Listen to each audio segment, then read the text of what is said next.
هيحصل لو فجأة لقيتي جوزك مقتول وابنك مختفي من غير أثر، والناس كلها بتتهمك إنك القاتلة، وبعد ما بتقضي سنين عمرك في السجن بتطلعي تلاقي البيت زي ما هو محتفظ بكل أسراره كأنه مستنيكي. فيلم النهاردة هيخليك تغير رأيك أكتر من مرة قبل ما توصل للحقيقة. فهل البيت فعلا مسكون ولا في سر أخطر من كده بكتير؟ وعشان نعرف الحكاية حضروا مشروبكم الحلو ويلا بينا نبدأ. بيبدأ فيلمنا بكانجمي اللي بتكون واقعة على الأرض ومخبوطة في دماغها، ولما بتفوق بتاخد سكينة وبتنزل تدور على جوزها وابنها، ولما بتنزل القبو بتترعب لما بتلاقي جوزها مطعون في بطنه، ولما بتحاول تفوقه بيشدها جامد فبتقع جنبه، لكن مع ذلك بتنادي على ابنها هيوجي، وفجأة بتلاقيه واقف قدام باب غريب فبتحاول تطمنه وبتقوله يقرب منها، لكن شيء بيسحبه لجوه الباب بسرعة وبيتقفل الباب في غمضة عين. فبتصرخ كانجمي وبتحاول تروح ورا ابنها عشان تلحقه، لكن لما بتفتح الباب تاني بتلاقي حيطة سد، وبعد شوية بتوصل الشرطة اللي بتقبض على كانجمي لأنها الوحيدة اللي كانت في البيت، وبتوجه لها تهمة قتل جوزها وابنها مع إنهم ملقوش جثته. وبعد مرور سنين كتير بتخرج كانجمي من السجن وهي عجوزة وبتكون مش قادرة تتكلم كتير لأنها مصابة بسرطان الحلق، وبتوصل البيت اللي بدأ فيه كل حاجة، والشرطة بتقول لها إنها طلعت من السجن عشان تعبانة، لكن ده مش معناه إنها خلصت عقوبتها، وبيوصلوها لحد البيت وبيحطوا حرس على البيت وبيقولوا لها ما تطلعش من البيت إلا لما تبلغهم. ولما بتدخل كانجمي بتبدأ تتمشى في البيت وهي ماسكة سكينة وبتصرخ بكلمة واحدة وهي أخرج،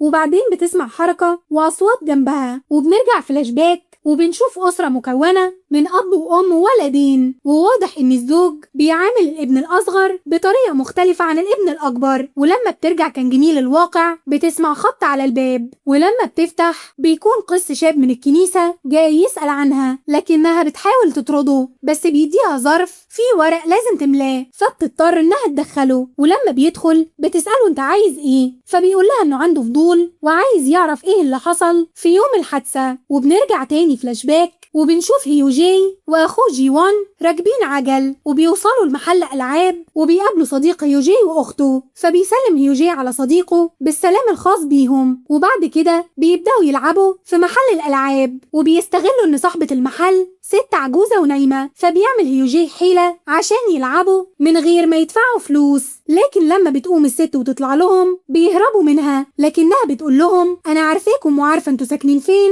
وهقول لاهاليكم. وفي طريق الرجوع بيركبوا العجل، ولما بيوصلوا لمفترق طرق بيودعوا اصحابهم، وهيوجي بيدي الاخت صاحبه خرز هدية، وبيكمل هيوجي الطريق مع جيوان، لكن جيوان بيقوله شكلك بتحب يون، لكن هيوجي بينكر الموضوع. وبالليل لما بيوصلوا البيت بيتفاجئوا بصاحبة محل الألعاب عندهم في البيت وبتشتكي لأمهم من عمايل ولادها، وبعد شوية بتمشي الست لكن بيكون باين عليها الارتباك والخوف وهي بتبص للبيت وكأنها عايزة تحذر كانجمي من حاجة، وبتبدأ كانجمي تعاقب هيوجي على عملته، لكن لما بيجي دور جيوان بيبدأ يبكي ويتأسف، فبيقول لها هيوجي خلاص ما تعاقبيهوش وإن هو اللي غلطان وهيتحمل المسؤولية. وبعد شوية بتروح كانجمي بقلب الأم تصالح هيوجي وتعالج رجله، وبعدين بيسألها إذا كان هيقدر يعيش مدة طويلة ولا هيموت صغير زي أبوه، لكن كانجمي بتقول له إنها تعمل كل حاجة عشان يخف وإن الطب اتقدم. وبكده بنعرف إن هيوجي وجيوان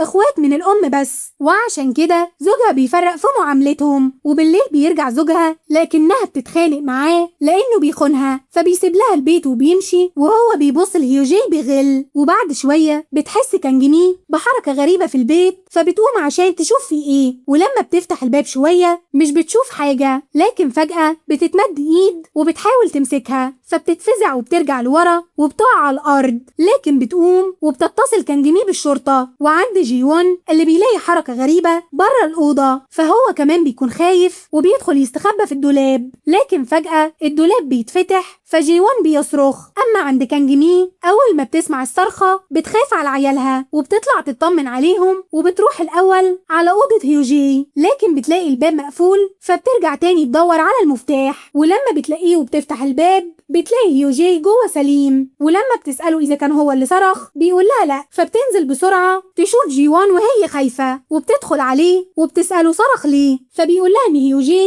كان عنده خوفه، وبتوصل الشرطة ومعاهم زوج كانجمي جيمي لأنه بيشتغل ضابط، وبيبدأوا يدوروا على أدلة للاقتحام لكن مش بيلاقوا حاجة، وبيقولوا إن البصمات الوحيدة اللي موجودة هي بصمات كان جيمي. فبتقول لهم كان جيمي إن اللي هي شافته ده ما كانش مجرد إنسان. فبيقول لها جوزها قولي كلام يدخل العقل، ولما بيسأله هيوجي عن اللي شافه مش بيتكلم وبيدخل أوضته. وبعد شوية بتروح كان جميل هيوجي وبتقول له قلقتني عليك، قولي ايه اللي حصل. فبيديها هيوجي ورقة مكتوب فيها اخرجوا من البيت وإلا ابنك هيموت. ولما بتسأله جاب الورقة دي منين مش بيرد عليها. وبعد كام يوم بتقابل كان جيمي الست صاحبة محل الألعاب، والست بتقول لها إن البيت عندها في حاجة غريبة وبتديها رقم لمعالج روحاني. وفعلا لما بتروح كان جيمي بتتصل بالمعالج، وبعد فترة بيوصل المعالج الروحاني البيت وبيبدأ يتمشى فيه ويسألها شوية عن تاريخ البيت وإذا كانت يعني لحظة أي تغيير فيه، وبيستخدم بوصلة غريبة لكن السهم بيفضل يلف بجنون. وبعد شوية بيوصل لممر وبيسألها المكان ده بيودي على فين، فبتقول له بيودي على القابو وإنهم كمان مش بيستخدموه كتير. فبينزل القابو وبيكون معاه سلسلة بتقوده لباب غريب، وبيسألها إيه الباب ده فمش بتعرف ترد، لكنه بيقول لها إنه هيفتحه. ولما بيقرب من الباب بيسمع أصوات غريبة، فالمعالج بيخاف وبيطلع يجري من المكان. فكان جيمي بتروح وراه وهي متوترة ومش فاهمة فيه ايه، وبيلم المعالج حاجته كلها وبيقول لها ان اللي في البيت ده مش مجرد طاقة سلبية، ده حاجة اكبر من كده بكتير، وبينصحها تدور على حد تاني عشان يساعدها. وبترجع للواقع تاني وبيجي القس ليها من جديد ويقول لها انه مستعد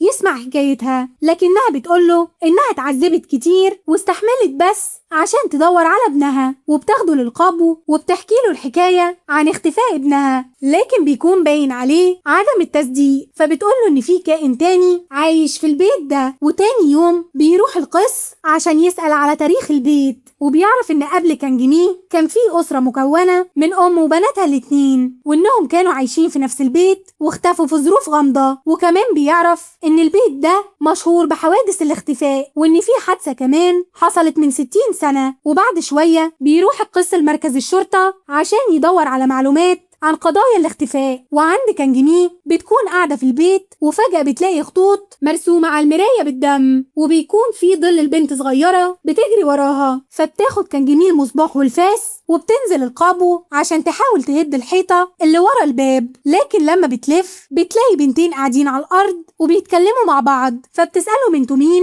لكنهم بيبصولها بطريقة مخيفة. فبتخاف كان جيمي وبتحاول تخرج من القابو، لكن لما بتطلع بتلاقي ست غريبة لابسة اللبس الياباني التقليدي بتجري عليها. فبتخاف أكتر وبتقفل الباب، ولما بتفتح الباب تاني وبتخرج بتلاقي شبح لست بتصرخ فيها وبتقول لها تخرج من البيت. فبتتخض كان جيمي وبتبدأ تبكي وبتقول لهم إن كل اللي هي عايزاه إنها تشوف ابنها، وبتترجاهم يرجعوه ليها تاني. وبنرجع للماضي تاني وبنشوف جيوان واقف على حافة البحيرة وبيلعب، بينما كان جيمي بتروح لساحرة عشان تساعدها في مشكلتها. وبينما جيوان لسه واقف عند البحيرة وبيلعب، لكن فجأة بتيجي رياح شديدة، وبعد شوية بتدخل الساحرة البيت مع مساعدتها وبيبدأوا طقوس. وبتطلب المساعدة من كان جيمي إنها ما تخرجش من الدايرة دي أبدا لحد ما تخلص الطقوس، وبتقول لها تغمض عينها وما تفتحهاش أبدا. لكن كان جيمي بتبدأ تسمع أصوات عالية وناس بتصرخ، فبتفتح عينها عشان تشوف في إيه، لكنها بتتفاجئ براجل عجوز بيبحلق فيها. فبتترعب وبترجع لورا، لكنها بتلاقي الأوضة كلها أشباح. فبتطرد الساحرة ومساعدتها بالرغم من تحذيرهم ليها إنهم لو وقفوا الطقوس في النص هتحصل مصيبة. وبعد شوية بيرجع هيوجي البيت، ولما بتشوفه كان جيمي بتسأله عن أخوه، لكن هيوجي بيتفاجئ وبيقول لها إن أخوه قال له إنه هيروح الأول. فبتطلع كان جيمي مع هيوجي ويدوروا على جيوان في كل مكان، وبتشوف العجلة بتاعته عند البحيرة. وبعد شوية بتوصل الشرطة وبتبدأ تدور على جيوان، وفعلا بتلاقيه غرقان في البحيرة. وأول ما جوزها بيشوف ابنه ميت بينهار وزمايله بيحاولوا يوقفوه، لكنه بيبص لهيوجي وبيروح عنده وبيضربه وبيقوله إن هو السبب في موت ابنه. وكان جيمي تكون منهارة بس بتصرخ في جوزها إنه يسيب ابنها وكفاية كده. وبعد شوية بتتم جنازة جيوان بحضور عيلته وأصدقائه، وبيقول هيوجي لصديقه إنه حاسس إنه السبب فعلا في موت أخوه، لكن صديقه بيواسيه وبيقوله ما يقولش كده، وإن جيوان هيكون على طول معاهم وبيشوفهم من السما. وبنرجع للحاضر وبنشوف القس وهو بيدور في السجلات، وبيكتشف إن أول واحد سكن في البيت كان جنرال ياباني مع عيلته، وإن المهندس أصر إن البيت يتبني على الأرض دي. ولما بيشوف كتاب المقال بيلاقيه صحفي كبير في السن لكنه لسه عايش، فبيروح له المستشفى وبيسأله عن الموضوع، وبيقول له الصحفي إن الجنرال وأسرته اتعرضوا لهجوم من الفلاحين وده بسبب ظلمهم، ولما حاولوا يستخبوا اختفى هو وزوجته في ظروف غامضة. وبعد شوية بيبدأ القس يجمع خيوط الحكاية، وتاني يوم بيروح القس لكانجمي وبيوريها كل حاجة اكتشفها، وبيعرفها إن حوادث الاختفاء بتحصل كل 25 سنة، وبيقول لها إن النهاردة هو ميعادها، وبيحاول يخليها تخرج من البيت عشان الموضوع خطر. لكن كانجمي بترفض وبتقوله إنها فرصتها الوحيدة عشان تلاقي ابنها. وبيدخل الضباط وبيخرجوا القس من البيت لأن اليوم ده مفيش زيارة. وبنرجع تاني للماضي وبنشوف الزوج قاعد يشرب وبيبص للسكينة، بينما كانجمي مع هيوجي وبتحاول تخفف عنه وبتقوله إن اللي حصل لجيوان مش غلطته وإنهم هيتجاوزوا الموضوع ده مع بعض. وفي الحاضر بتدق الساعة 11:10 وفجأة بيتجمد الوقت، فبتاخد كانجمي المصباح وبتنزل القابو، وأول ما بتقرب من ناحية الباب بيتفتح لوحده، فبتدخل جواه وهي بتنادي على هيوجي لكنها بتسمع أصوات مرعبة فبتخرج من الباب تاني. لكن لما بتطلع بيكون البيت متغير وكأنها رجعت بالزمن، وبتطلع لفوق وبتروح ناحية غرفتها وبتحاول تفتحها، فبتتفاجئ بنفسها وهي صغيرة وبتجري على الباب بسكينة. وفي نفس الوقت بينزل هيوجي ويروح أوضة أخوه، وعند كانجمي تاني بتروح أوضة هيوجي وبتلاقيه نايم جوه، ولما بيصحى وبيخاف فبتحاول تطمنه وبتقوله إنها أمه، وبتحضنه وهي مش مصدقة نفسها إنها شايفة ابنها من تاني. وفي نفس الوقت كانجمي الشابة بتحاول تفتح الباب، لكن العجوزة بتكتب ورقة وبتديها لهيوجي وبتقوله يديها لأمه وما يقولش لحد إنه شافها. وعند الأولاد هيوجي بيدخل غرفة جيوان وبيفرح جدا لأنه شايف أخوه عايش، وبيحضنه وهو بيبكي وبيقوله إنه ما قدرش يحميه، بينما جيوان بيكون مش فاهم حاجة. وأول ما بيخرج هيوجي من أوضة أخوه بيقابل زوج أمه وبيناديله بابا وبيقوله إن جيوان في الأوضة، لكن لما بيرجع تاني بيبص مش بيلاقيه، والزوج بيكون باين عليه إنه مش طبيعي وبيهجم على هيوجي وبيقوله أنا مش أبوك، ما تناديليش كده، وبيحاول يقتله وهو بيقوله إنه السبب في موت ابنه. وعند كانجمي بتكون قاعدة في غرفة المعيشة وبيظهر لها الأشباح كلهم، فبتجري وبيبدأ الراجل العجوز يجري وراها، ولما بتدخل من الباب بيناديها وبيقول لها ما تخافش، وبيقول لها إنه هيوجي ابنها وبيديها السلسلة اللي اديتها له وهو صغير. وفي الحاضر الزوج بيكون خلاص هيقتل هيوجي، لكن كانجمي بتقف ما بينهم وهي بتحاول تهديه وبتقول لهيوجي إنه يهرب، بس بيفقد أعصابه وبيقول لها انتوا أكيد اتفقتوا على قتل ابني، وبيخبطها في المراية فبتقع على الأرض مغمى عليها. وهيوجي بيهرب للقابو لكن زوج أمه بيكون وراه. وعند كانجمي بيقول لها هيوجي العجوز إنه مات من سنين، وبيقول لها تسامح نفسها وما تدورش عليه وتعيش حياتها، وإن دي مجرد نسخة منه من بعد تاني. وبيكمل إن في اليوم ده كل 25 سنة بيحصل خلل في الأزمنة وبتتفتح على بعضها، وكل الأرواح الموجودة في البيت بتكون مش عارفة تخرج منه ولا حتى عارفة إن في حد عايش معاها. وفي نفس اللحظة بيكون زوج الأم محاصر هيوجي وهيقتله، فبيصرخ وبيستنجد بأمه، وكانجمي الصغيرة والعجوزة بيسمعوه، وهيوجي العجوز بيحاول يخليها تتجاهل الموضوع، لكن كانجمي بتقوله إن ده قدرها ومش هتهرب منه، وبتودع كانجمي العجوزة ابنها وبتروح تقتل جوزها، وبعدين بتلف لهيوجي الصغير وبتحضنه وتطمنه إنه بخير. وفي نفس الوقت بتنزل كانجمي الصغيرة عشان تساعد ابنها، فبتضطر كانجمي العجوزة تدخل من الباب وتودع ابنها، لكن بتفتكر مرضه وبتقرر تخطفه من الزمن ده، بينما كانجمي الصغيرة بتحاول تلحقه لكن الباب بيتقفل، وبعد كده الشرطة بتقبض عليها. وبنرجع للحاضر وكانجمي بتحكي للقس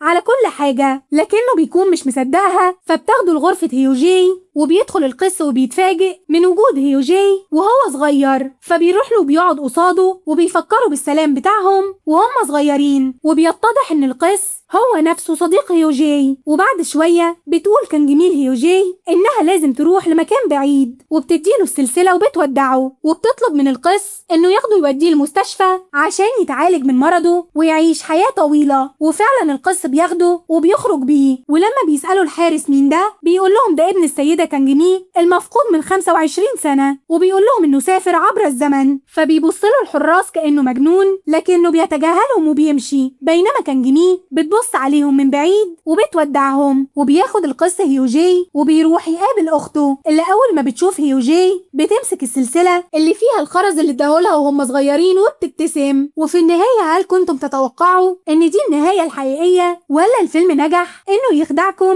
للحظة الأخيرة؟ هستنى تعليقاتكم في الكومنتات. وبيخلص فيلمنا على كده، ويا رب يكون الملخص عجبكم، وما تنسوش تعملوا لايك للفيديو وتشتركوا في القناة وتفعلوا الجرس لو أول مرة تشوفونا عشان يوصلكم منا كل جديد. أشوفكم الفيلم الجاي، سلام.